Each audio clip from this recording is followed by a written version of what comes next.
Man, there is just nothing to play anymore. I know a game you could try. You should play Pressure, you bitches!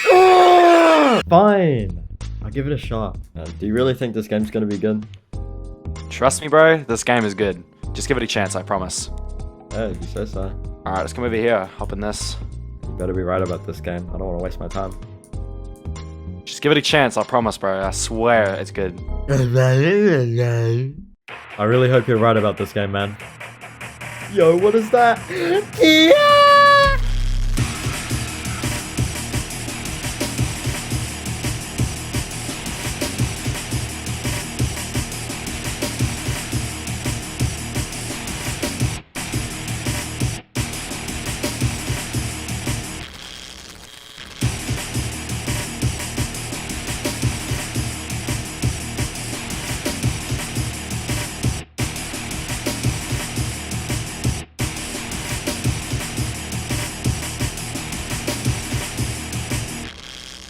Yup, this game is amazing. When first coming into it, I wasn't expecting much. It looked like a Doors copy. Even with that, this game is genuinely really good. But it comes with its problems. When my friends and I played this, we got a little bit pissed off, just not knowing what to do.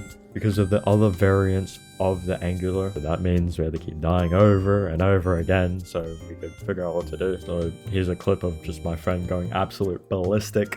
You're so quiet. What? Get out. What? I'm dead. No way. Black light. Are you serious? I had a panic attack, hopped down and died straight away. Oh my god, bro. I'm done with this game. I'm playing it. I'm actually done, bro. Fuck it, 2 hours, bro. After this, I had to hold on my gunpoint to play the game again, but he likes it now, so it's good. So, on the video, we're just going to be talking about what you should expect, how to play each in its own chapters. Okay, before we get into the video, fuck these stupid ass subtitles, man. I ain't doing it. It makes me want to go like... So, you spawn into the lobby of Pressure with its very nice people and surroundings. Then you'll see a submarine so you can finally get in the meat of the game.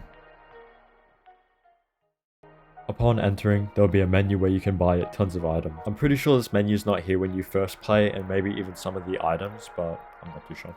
You need a key card, so after exiting your submarine, you can come over here and grab it. Bro, door reference, it's literally a door reference, look! After picking up the key card, you can open the door and continue on. Then you just go through all the rooms, they all go in different directions, and there's a few enemies to stop you. And that one enemy, Angular and its variants are very hard to learn. You have to keep dying to learn it, and it's a little annoying. And you have to watch out for good people, the guy behind the door. So just watch out for him, don't pick the wrong number. When you finally reach level 50, you'll see a vent pop open. You can crawl into it and you'll see Sebastian. You can buy documents from him, batteries, and tons of loot off of his tail. Chat, is this another Doors reference? If you can't afford anything, just grab the keycard and you can leave the way you came. After all that, and you get to level 50, you'll come across your first boss. Well, sometimes it's a little different. You'll come across the boss or Lucy, the big robot. So around level 50, you'll get your first one, and to 70 to 80, somewhere around there, you'll get your second one. You'll play both. Lucy doesn't do anything. She kind of just walks past, and you have to follow just green lights. It's nice and easy. With searchlights, it looks difficult, but when you play it for a little bit, you realize it's pretty easy. Just try not to get into its lights.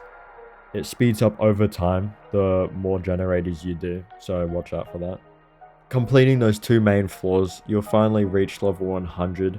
So just grab the crystal in the middle and it will shut down the power and it will be completely dark. But it's not the end. You at least have 10 more floors to go until you reach the end, the boss fight. Those last 10 floors are pretty difficult, but if you know how to play, it shouldn't be too hard. So you start to realize when you finally reach the last floor, it's just like level 50. You just do generators, but a lot more spawn, a lot more searchlights. So just don't play carelessly, play it slow. After getting all the generators, you can go to the middle and turn on the cannons. You can see that they just shoot them. After that, you go through the cave you came through, but the searchlights are still there and it's more narrow, so it's going to be difficult. And then you get to the end, you see this really cool cutscene, then you leave, and you finally make it to the end of the game. And that's really it. But I haven't really told you much of the enemies and how to survive them, so my friend will do it. We're not done. Daddy isn't done speaking. Come back here. Oh wow, I wonder what this locker does. I'm just gonna hop right into it. Let's go. Okay, so the first thing you'll probably encounter in this game, enemy-wise, is the locker guy. He's like that bluish thingy in the locker.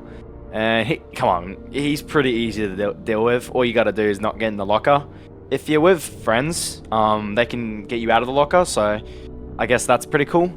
But if you're alone, you get in one of the wrong lockers, he just kills you.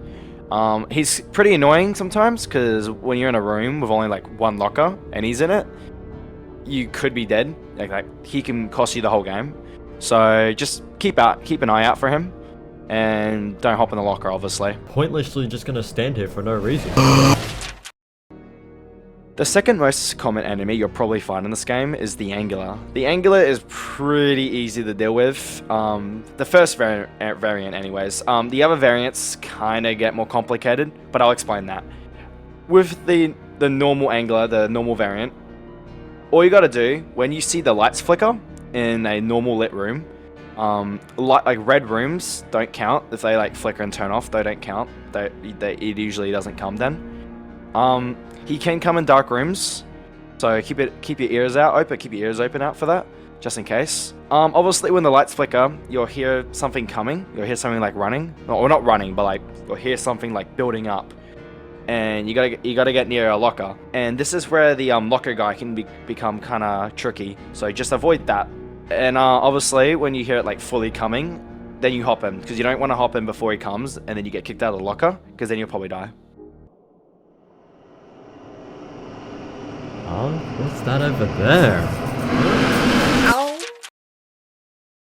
Brown Frogger is also kind of the same, but he can rebound, and that's about it, honestly. He kind of just rebounds. One thing that I kind of discovered is that when we were playing, we didn't have to be in a locker. We just didn't have to be in the line of sight of like the next door. Okay, how is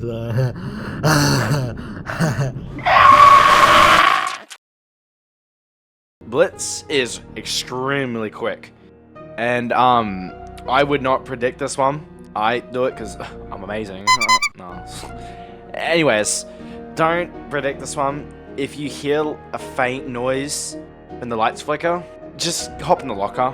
Maybe wait like 2 to 3 seconds, because sometimes his build-up can take a while, but he doesn't build up in noise. He kind of just sits there, and then he just shoots really quickly. So you got to make sure you just wait a few seconds maybe, and then hop in the locker, because you don't want to get kicked out before he comes. And I believe he can rebound occasionally. What I would recommend doing for most of the Angulars, or most of the variants, is waiting a few seconds after you hop out of the locker, just in case. So if they do rebound, you can just hop back in again. Whoever was a tiny advertime right over the street too. I hope you get doxed. There is another variant of the Angular that I personally despise. It's Pinky, that's the name of it. And the lights don't flicker this time. You just hear it loudly screeching, and you gotta obviously find a locker again. They all gotta deal with lockers. Duh. But yeah, lights won't flicker, and you just gotta get in a locker. Bro, stop. You're trolling. Bro, get away, bro. Chainsmoker's the next variant of the Angler. He's not that hard to deal with. He's just way slower than the others. All you gotta do is get in a locker, but you gotta make sure you time it. You gotta predict him because he's quite slow and you get kicked out of the lockers and you can get killed from that. So you can get kicked out of the locker as he's there and he'll just kill you straight away. So make sure you time that right or you'll die. Bro, why are the doors closed? They're not opening. Bro, my controller went out. Bro, my controller's flat. Infestation is surprisingly a shark. I didn't know it was actually a shark. I mean, like, Squidler is a squid, so I mean, like, there's no real name to correlate to a shark. Anyways, infestation will kind of grab your screen to make you look at it. Don't look at it because it drains your health like crazy quickly. Just look down, hold down. That's just not that hard.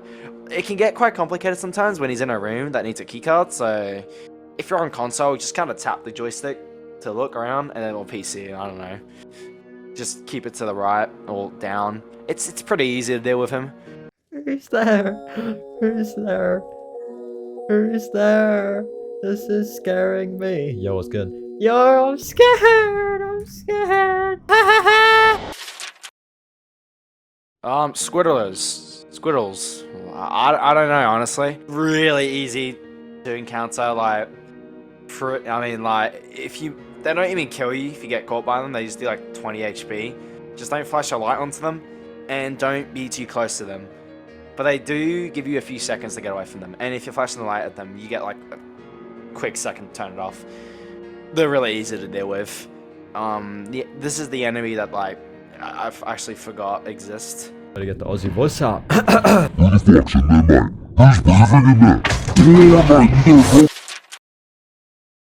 Good people is probably one of the scariest things, like, enemies, like, in my opinion.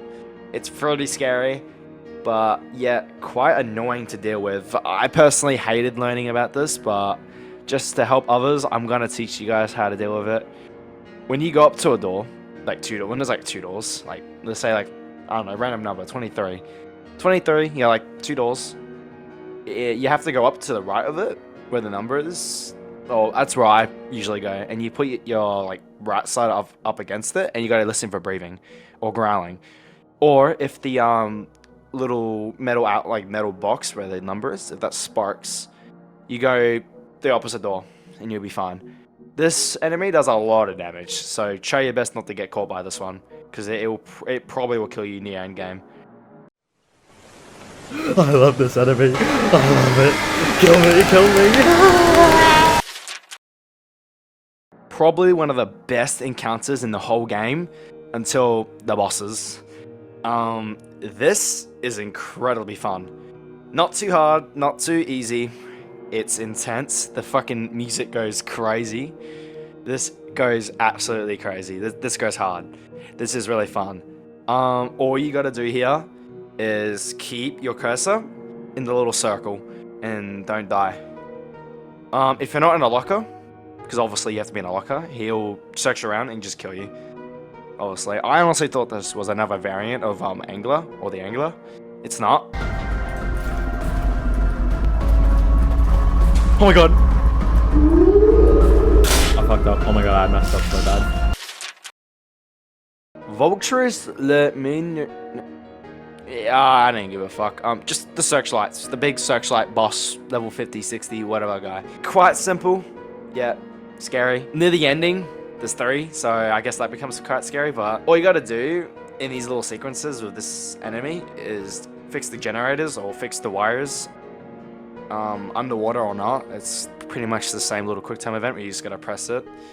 I recommend, if you wanna not die, like if you wanna like be really safe, follow behind it and try not to stay in the middle too long, because the lights usually go there quite often. So try to stay out of the middle, and you can hide behind boxes near the like ends of shit, or containers underwater, or just lockers, because there's no little event for the lockers. Just hide. It's not that hard.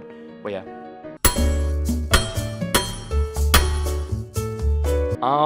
While you're playing, by the way, be sure you loot and get as much coins as possible, because when you reach level 50, you meet this guy named Sebastian. Yeah. And you can buy shit. You can buy card readers and all that. You might think card readers are useless. They're not. They're not just for skipping rooms. They're for these little loot rooms you can find. And loot rooms are incredibly useful for loot, batteries, lanterns, just everything in the game. You can get anything. There's anything you can get. Personally, I think I'm going to some of the best loot there. And you get tons of coins. You get like up 200. So make sure you save up your money.